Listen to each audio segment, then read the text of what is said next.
daraj in Arabic, which means a staircase or a ladder or a staircase. So that's the root of the word. Now it is usually used in Arabic grammar in two meanings. One is taking something, grabbing, capturing, seizing something, and the other meaning is that, literally speaking, is to wrap up something. And Allah subhanahu wa ta'ala is saying in this ayat of Surah A'raf that those who do the takzeeb of our signs, we gradually, stage by stage, step by step, gradually, in other words, we are going to punish them in a way that they do not understand, and we will wrap up their life.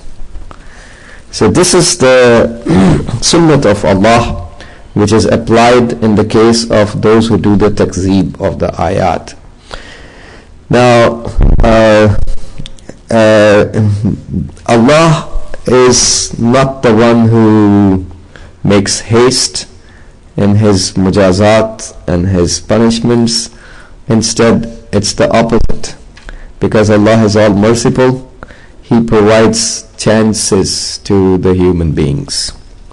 He provides more and more chance so that we can get guided. Allah created us for the guidance, so that we can get guided and we can become successful spiritually and achieve those high levels which have been assigned for the successful people on the Day of Judgment. And this guidance requires us to obey and listen to the divine values and teachings. So Allah does not make haste in punishing the people. Instead, on the contrary, Allah gives more chances. Tamheel and imhal means giving more and more muhlat and chance to the sinners. And maybe they become mutanabbih, maybe they get warned, maybe they open up their eyes, maybe they realize, maybe the oppression, the zulm, the wrongdoings in the human society get corrected. وَأُمْلِي لَهُمْ, the ayat of the Quran says, وَأُمْلِي لَهُمْ, I give them muhlat. إِنَّ كَيْدِي مَتِينٌ. So making haste in the punishments is done by those people who think their power will be lost. If we don't punish our enemies, our power will no longer be there, or the enemies may escape. Now, in the case of God, Allah subhanahu wa ta'ala, we cannot escape from His punishments. Isn't it right? Whether we are, whatever religion we may belong, we may, believers, disbelievers, agnostics, atheists, whatever religion a person belongs, isn't it right? We all believe we are going to die, and no human being on earth can deny death. It's a reality. And so, obviously, the believers believe that after death there is a day of judgment where we are held accountable for our good deeds. The Creator, who is all-wise and all-powerful, doesn't create the human beings without any purpose. So the good doers need to be rewarded, and the bad ones need to be punished, because that's justice. Justice needs to be served. So Allah subhanahu wa ta'ala is not, nobody can escape from His realm. So there's, He doesn't need to be making haste in punishing the enemies of God. Instead, He is all merciful and He gives more and more chances. But His kaid and plan is mateen. The ayat says, Inna kaidi mateen. Mateen in Arabic means al-qawiyyu wa-shadid, something which is powerful and severe. So Allah's plan is powerful and severe. So shadid So we cannot escape from the plan of Allah subhanahu wa ta'ala. So we are, the word mateen in Arabic is derived from the word matan. Al-matan means the muscle at the back of the human. That is called al-matan in Arabic. So that's where the word is derived, al-mateen. So it's qawi and shadid. That means the plan of Allah is strong and severe. So this is how Allah plans. So when that kind of plan is there, the kaid and makr, which are mutaradif in Arabic, although in the real sense we don't have any mutaradif in Arabic language, but kaid and makr are mutaradif. And literally speaking, the word makr and kaid means seeking a way of solution, finding a solution to an issue, and blocking something to reach its goal and its destination. That's the literal meaning of the word makr in Arabic. So Allah subhanahu wa ta'ala's makr is powerful. So when He plans to do something, to find a solution to the problem, and to block something from reaching the desired destination of that thing, Allah can always do it and handle it very successfully. And this sunnat of Allah among the sunan al-ilahiyya is specific to those who do takzeeb of the ayat and signs of Allah. So definitely these are the sinners and the tughat, those who do tughyan and rebellion and do jasarat against Allah's value system. So we find what happens is that here is the process that happens. The process is that when there is isyan taking place and tughyan and rebellion taking place against Allah's ayat, what happens? Allah opens the doors of blessings. Blessings are not taken away. Actually the opposite happens. The doors of blessings are opened up for those types of sinners and those types of people who are doing the tughyan. The blessings are opened and there are more and more ni'mats of Allah showering down. Now when ni'mat comes, there are two possible behaviors from the human beings. Either a person gets guided, he has hidayat through the ni'mat of Allah, he gets guided, he opens up his eyes, he wakes up because he receives the ni'mat of Allah, he is grateful towards Allah's ni'mat, he wakes up, he gets hidayat and guidance. Second possible behavior from some human beings is that a person is ghafil, he ignores the truths and realities and haqq and haqiqat, and he gets drowned further in his own sins, ignoring Allah's warnings. So if a person gets more drowned into his own sinning behavior, ignoring the warnings of Allah subhanahu wa ta'ala, this is the sign that now this person is being taken towards the application of the sunnat of istidraj. So how would we discover that are we under the makr of Allah, that we are now taken towards mujazat and punishments? Because we fall in the category of mustadrajeen, those who are trapped in the sunnat of istidraj by Allah because of the takzeeb of the ayat, or we are not the ones who are trapped in that sunnat of istidraj and we are fine, we are safe. What's the sign? How do we determine what's the alamat? So now and before I get to the alamat, the point is that this way of handling this kaid and makr of Allah subhanahu wa ta'ala is definitely going to happen in a way which we will not discover. سَنَسْتَدْرِجُهُمْ مِنْ حَيْثُ لَا يَعْلَمُونَ, in a way that they will not know. So there is no way that people will understand. So let's be very clear about that thing. Now the sign is definitely that after receiving the ni'mat of Allah, are we grateful? This is the alamat and sign. After we got the ni'mat from Allah, do we have shukr of Allah's ni'mat? Do we remember Allah? Which we say halatul zikr of a person, yad ilahi in Farsi. We say yad ilahi, zikr, remembering Allah subhanahu wa ta'ala all the time. So the sign to find out whether I am falling in the category or not is that after the ni'mat is received, do I thank Allah and I am grateful towards His ni'mat, or I am ungrateful? Do I remember Allah, or I am forgetful and I'm ignoring Allah subhanahu wa ta'ala and ignoring my responsibility and duty towards Allah, faridah towards Allah subhanahu wa ta'ala. So the ayat of the Holy Quran is also warning the sinners that the delay in the punishments of God should not be taken as an evidence that they are clean and safe, they are fine, there's nothing wrong with them, or the dha'f, the weakness on behalf of Allah subhanahu wa ta'ala. No.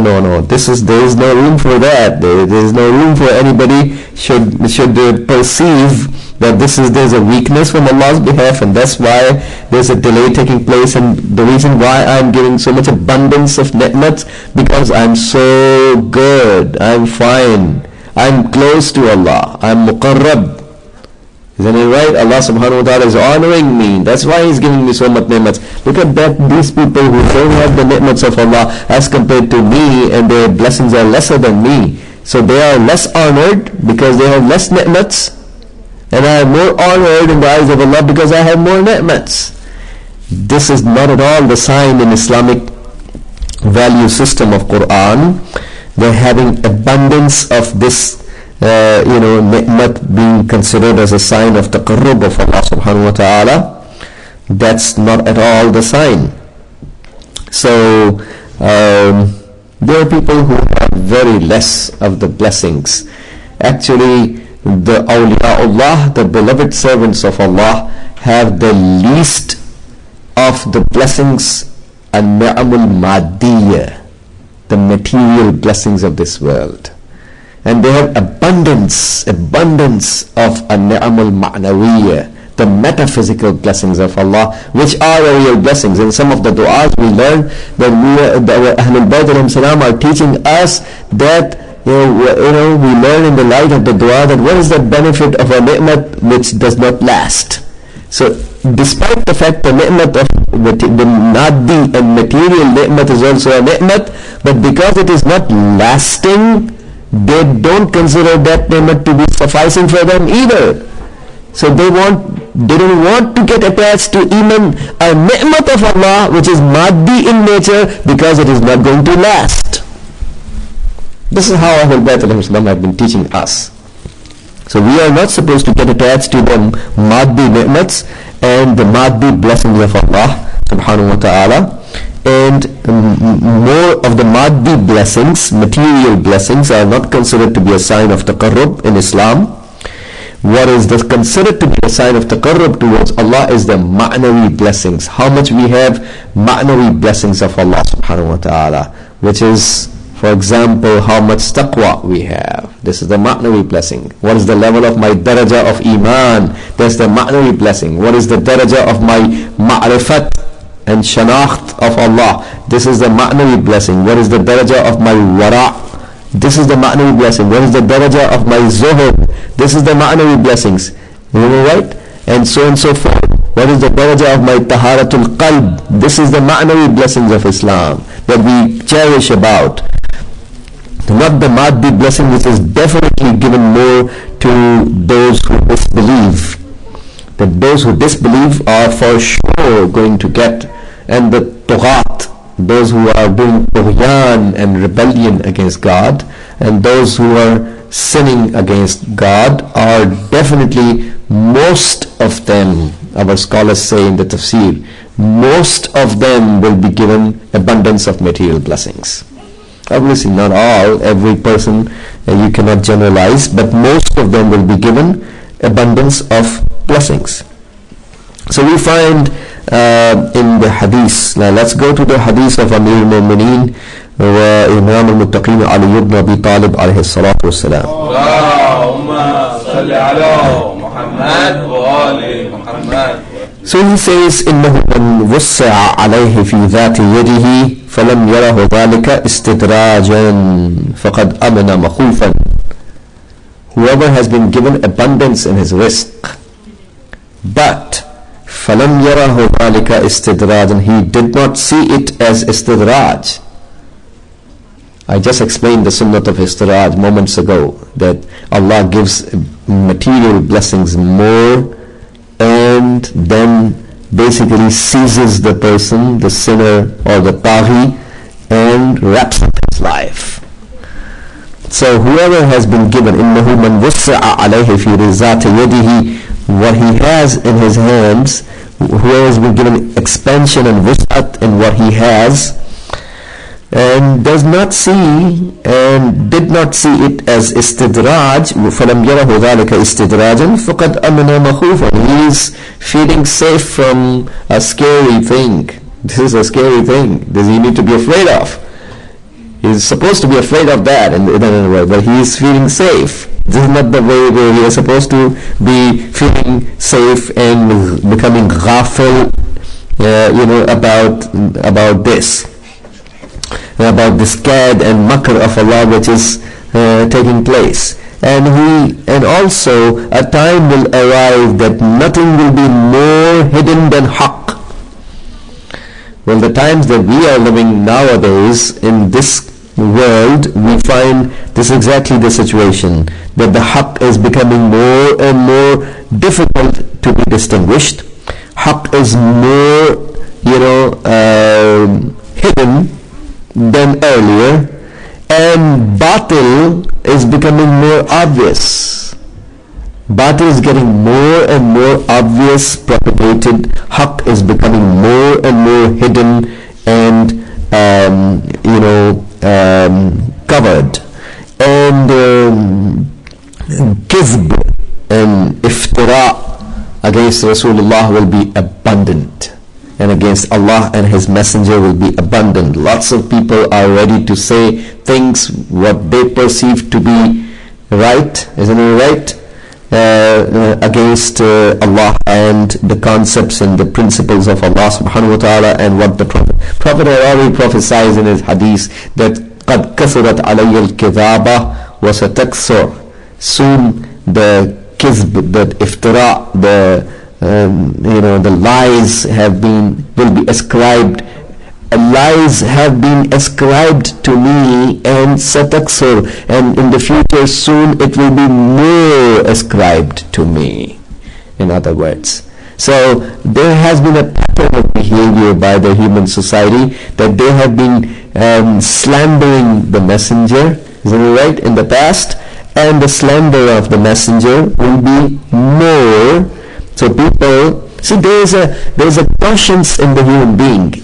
Dhamir is there inside our human being, which we also sometimes in Ilm al-Akhlaq call it at an-nafsul lawama, that performs a lot of malamat for the human being. So this is how by malamat we get guided. When we are constantly scolded from the inside, we realize that this is wrong, let's go back to the straight path. So we find this, the rule is there in order for a person to justify the wrong. We have to first furnish some kind of evidence to provide a comfort for our ingrained nafsul lawama, which is part of our instinct. So for finding a comfort, for comforting, for deceiving the nafsul lawama, this is a process that happens every time a sin takes place by the human. First of all, well, obviously before that is the shaitan provoking the idea, and we from the inside, and nafs and desires and hawa nafs of a person accommodating the deception of shaitan, and shaitan has the tasweel and tazheen, and those processes come first, and after that what happens is that then the nafs al-lawwama speaks up and condemns from the inside, what are you trying to do, this is not right. But then we have to crush the voice of a nafs al-lawwama, the damir of the person, to justify it, and either we ignore the call or we present the sin in a nice looking garb and garment to justify it to the conscience, and that's how we overwhelm the call of a nafs al-lawwama and then move forward and do the wrong and do the sin. So this is obviously one of the very common ways of crushing a nafs al-lawwama, the inner instinct of a person which has the conscience of the human being, is to justify it to the religion. Religion has been long misused and misinterpreted to justify our wrongs or our wrong perceptions. So Amir Manu alayhi salam, I was telling you his hadith, which I am paraphrasing in my own words. We learn in the light of this hadith that a time will arrive that haqq will be, there would be nothing more hidden than haqq, and nothing more obvious than batil, and kizb on Allah and His Messenger will be abundant, and in those times there will be people, who as soon as they listen to an ayat of Quran, they would be ready to do tahrif. They were ready to obviously we don't believe in tahrif al-lafzi, isn't it right? Because Allah protected the verses of Quran. It cannot be altered and changed. There is no tahrif al-lafzi, but there is tahrif al-ma'nawi for sure. Quran has been long misinterpreted by some people, so they would do the tahrif of Quran, in other words, and obviously when we do the tahrif of Quran, we will no longer considered to be believers in Islam, and this they will be constantly obeying the dastur and ayn of one ruler, from one ruler to the other, getting transferred from obedience of one ruler to the other, and having relations and friendship with, one ita'at and obedience of one tahut and sultan to the ita'at and obedience of another tahut and sultan, and obedience of one misaq and covenant towards the obedience of another payman and misaq.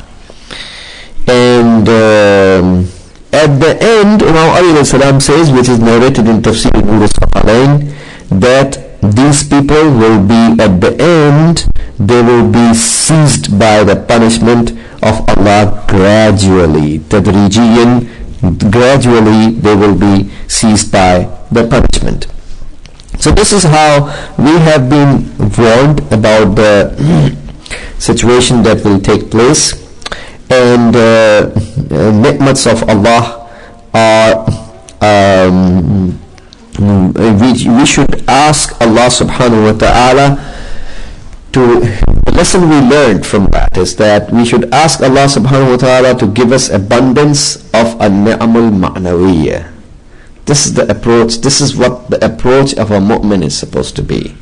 Instead of asking Allah to provide abundance in the maddi ni'mats of Allah subhanahu wa ta'ala, which is given to the taghi people more than the mu'mineen by Allah.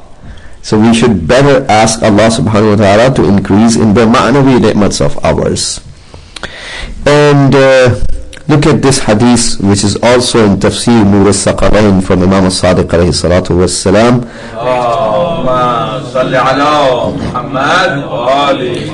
Kam min maghrurin bima qad an'ama Allahu alayhi. How many maghrur people are there because Allah gave them the ni'mat? That means they became maghrur because of the fact that they got the ni'mat. So there are people, it cannot be denied, there are people in the human society who became maghrur because of the fact they received the ni'mat of Allah. Well, definitely this is not the ma'nawi ni'mat. Isn't it right? The ma'nawi ni'mat, when you get a higher level of iman, a higher level of taqwa, you won't get maghrur. Isn't it right? You get maghrur not because of the taharat of the qalb, you get maghrur because of the lack of taharat of the qalb, because the tazkiyah of nafs is missing. You have ujb and khudpasandi, which is zulmat, it's not nur. Ma'nawi ni'mats are nur, they won't make you stuck. The maddi ni'mats, everything that belongs to the world of matter, if we get attached to it, it causes zulmat in the qalb. So the ma'nawi ni'mat is not going to make us stuck and maghrur. If we get more of the ma'nawi ni'mat, we get spiritually elevated. It's the maddi ni'mat and its attachment that, well, maybe we get a ma'nawi ni'mat, but we have ujb and khudpasandi, like I gave you the example, but then that ma'nawi ni'mat did not make us, maghrur. What made us maghrur is the lack of the tazkiyah that we were having. So, كم من مغرور بما قد أنعم الله عليه. And then Imam alayhi salam said, وَكَم مِّن مُسْتَدْرَجٍ يَسْتُرُ اللَّهُ عَلَيْهِ. How many mustadraj people are there that Allah is doing satr, aib, putting curtain upon them. In some of the narrations we learn, for a mu'min, Allah provides 70 curtains. Some of the riwayat say, do 70 ta'weel for a mu'min. Have husn al-dhan. When a mu'min says something, have husn al-dhan about that. Isn't it right? Well, unless if you are living in times where fasad is overwhelming, that's for Islam. Our religion is not, it teaches us, our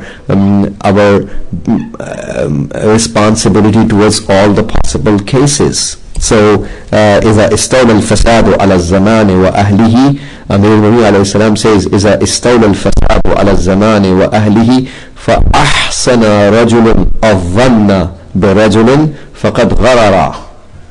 When fasad is overwhelming on the time and its people, and then a person has husn al-dhan, then he is a loser. So we are not supposed to have husn al-dhan in the time of fasad, We are supposed to have husn al-dhan when there is no fasad.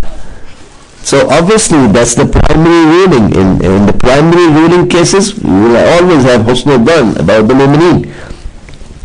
But when fasad overwhelms, that's not a normal situation, it's an abnormal situation. Then you have to be watchful and make sense. So Allah subhanahu wa ta'ala puts the curtain. Mu'min isn't under 7 curtains. We find, when a mu'min performs a sin, one of the curtains is ripped apart. The hadith tells us. He does the second sin, the second curtain is ripped apart. Obviously we are supposed to do the tawbah, isn't it right? So if we do the tawbah, the curtain is again, definitely we are again in the protection of Allah. But this is not part of hadith, I am explaining to you. So if a mu'min does the sin, one curtain is ripped apart. He does the second sin, the second curtain is gone.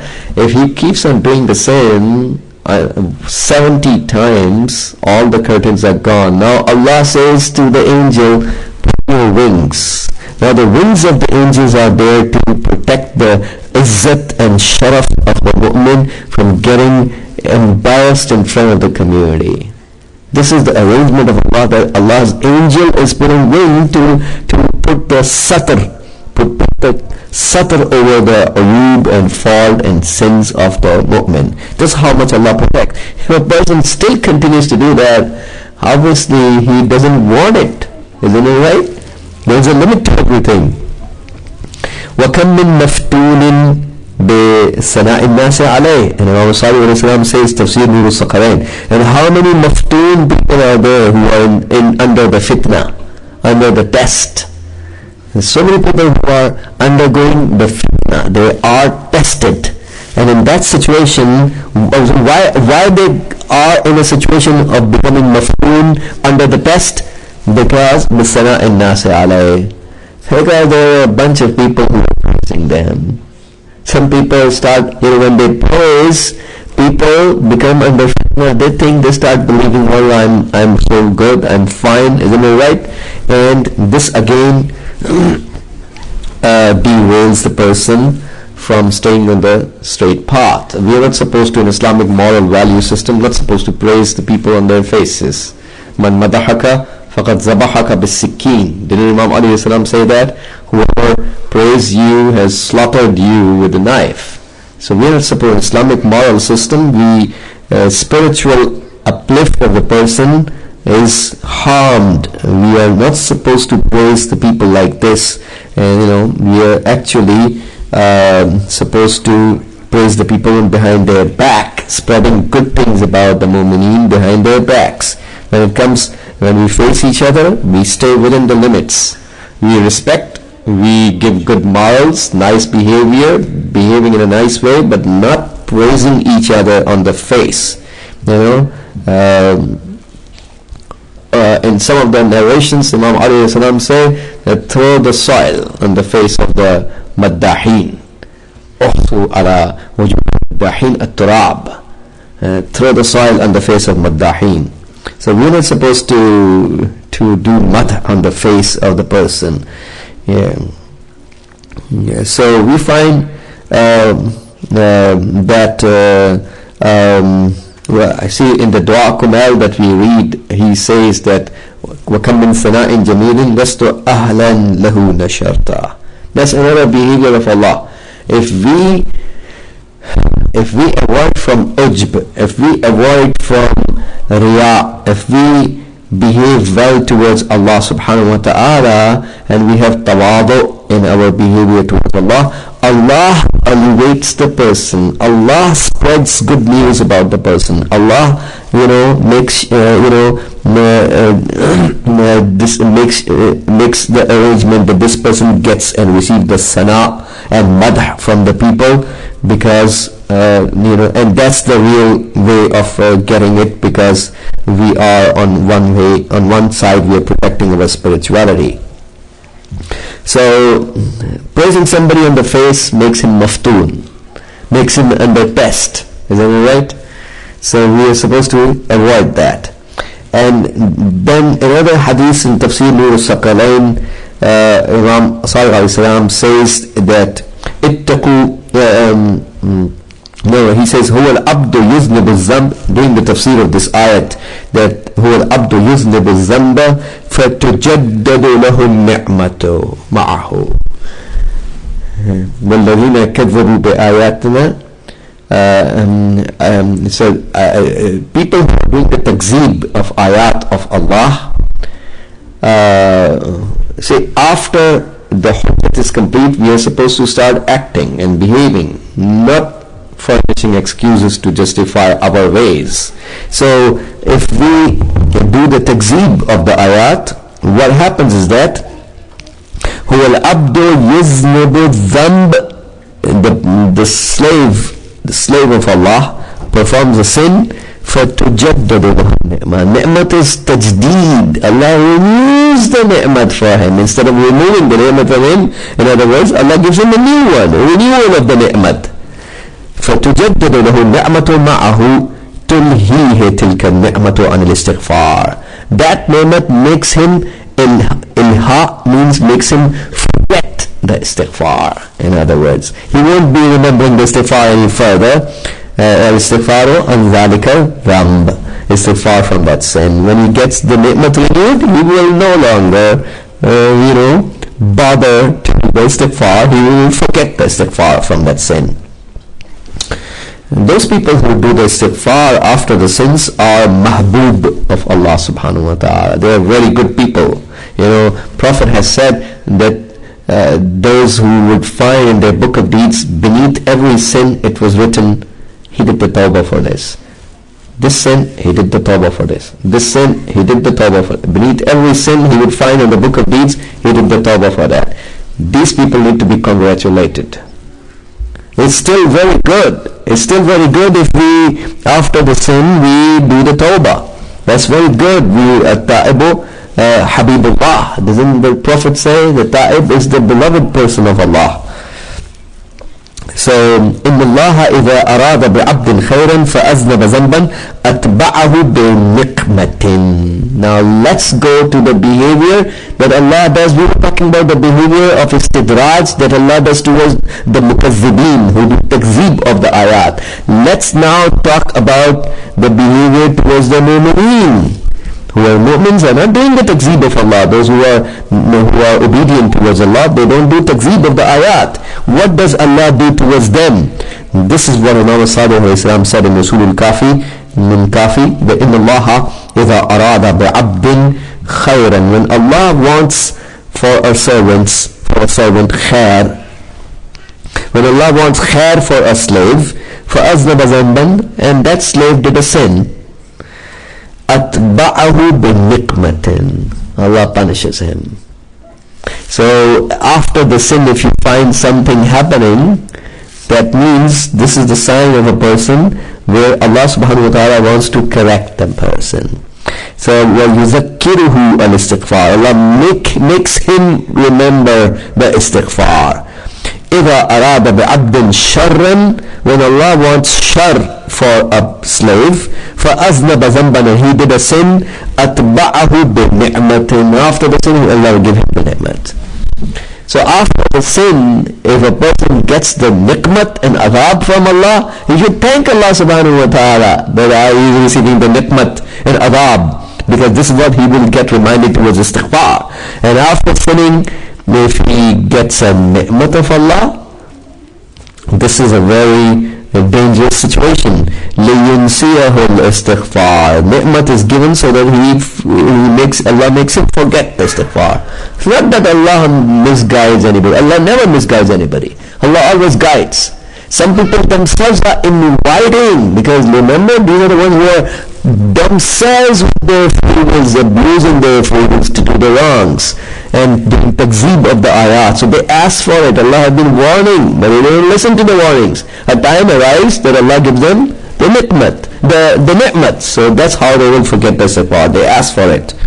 وَيَتَمَادَى بِهَا, and Allah continues that ni'mat. Allah gives them more, continues with that ni'mat. وَهُوَ قَوْلُهُ عَزَّ وَجَلَّ سَنَسْتَدْرِجُهُم مِّنْ حَيْثُ. Then Imam Sadiq alayhi salam recited this ayat of Quran after that statement. This is the state call of Allah, سَنَسْتَدْرِجُهُم مِّنْ حَيْثُ لَا يَعْلَمُونَ. So we find that the hadith says man yamutu bil-zunub aksar mimman yamutu bil-ajal. Those people who are dying with the sins, because of the sins, are more than those who are dying with the deaths. So the sins are the major killer of the human beings. The biggest killer, number one, of the humans are their sins. Let me put it in like that. Not the time of death. من يموت بالذنوب أكثر ممن يموت بالآجال ومن يعيش بالإحسان أكثر ممن يعيش بالأعمار. And those who are living are more, those who are living because of their good deeds are more than those who are living because of their ages. So it's the good deeds that pay us back, and it's the bad deeds that also pay back to us. And we find that what happens is that Allah subhanahu wa ta'ala says, يقول الله عز وجل إذا عساني من عرفني سلطت عليه من لا يعرفني. If a person who knows me, who recognizes me, does sin towards me, I will definitely make a ruler musallat over him who does not recognize me. So this kind of people will end up becoming subservient towards those who have nothing to do with Allah subhanahu wa ta'ala. This is another way of this is one of the worst ways of punishing person, that he has the walayat of Taghut coming on his neck.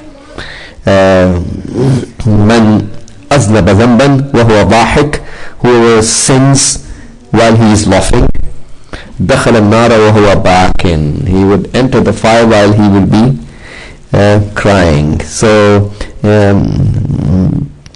it's important to remember that the value system that Islam has given is for the uplift of our own spirituality and humanity. So Allah subhanahu wa ta'ala wants us to become human beings and to care about each other and to stop doing zulm and oppression and evil behavior against each other.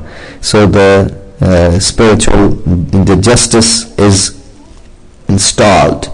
And also, before I come to the end of my speech, also we have certain narrations that inform us that when the humans start doing those types of sins which were never done before, and this is another issue that we are witnessing. There are sins performed by some which are unprecedented. So if the humankind start doing sins which are unprecedented, Allah will subject them to punishments to sicknesses which are unfound. So more and more illnesses and sicknesses which are witnessed that were never heard of before is because one of the reasons is definitely because there are sins committed which are unprecedented. So we should seek the dua from Allah subhanahu wa ta'ala that He increases the ni'amul ma'nawiyya for us. May Allah subhanahu wa ta'ala provide us the tawfiq never to fall among the mustadrajeen. May Allah subhanahu wa ta'ala give us the tawfiq to get the increase in the ma'nawi ni'mats of Allah. May Allah subhanahu wa ta'ala give us the tawfiq to have qana'at about the maddi ni'mat of Allah that He decides. May Allah subhanahu wa ta'ala never subjects us under the walayat of Taghut. May Allah subhanahu wa ta'ala never subject us to have the illnesses and sicknesses which were never heard of. Allahumma salli ala Muhammad wa ali Muhammad.